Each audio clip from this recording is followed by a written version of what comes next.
Friends, आज के मैं तुम्हारे साथ एक कविता शेयर करब।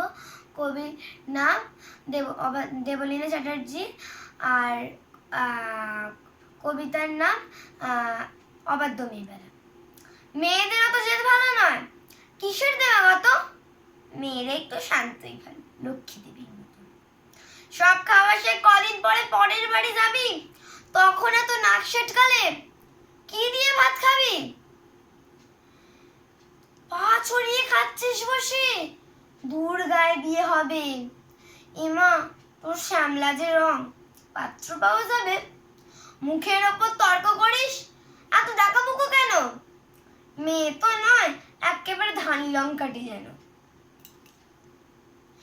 এসব কথা আমরা মেয়েরা প্রায় সকলেই থাকি শুনি, কেউ কম শুনি, কেউ বা বেশি, কেউ বা কয়েকটা হাতে গুনি। এসব শুনে কত মেয়েদের ছোট হয় ছোটবেলা, মেয়েবেলা বলে কিছুই থাকে না, সবটা পুতুল খেলা। কেন গো সমাজ, কিসের জন্য এত এক চোখে দেখো? নারীরও সরল ছেলেবেলা আছে, সেসব হিসেব রাখো। কেন গো মেয়েরা ডান পিঠে হলে ধরে দিয়ে রাখো তালো? তোমরা জানো না দেবী নারায়ণী লক্ষ্মী ও চঞ্চলা? তোমরাই বলো মা কালিকা নাকি আমিষে পরিতৃপ্তা। আমি কেন তবে সব খাওয়া শিখি, ডাল ভাত থেকে শুক্তা? কেন পারবো না তর্ক করতে, যদি সত্যি সঠিক জানি? তর্কশাস্ত্রে সরস্বতী স্বয়ং বিজয়িনী।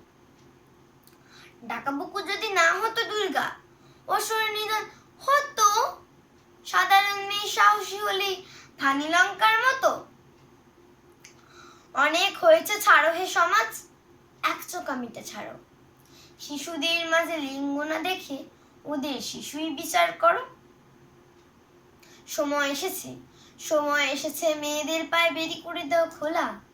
এরপর থেকে আমাদেরও থাক অবাধ্য মেয়েবেলা, এরপর থেকে নারীদেরও থাক অবাধ্য মেয়েবেলা।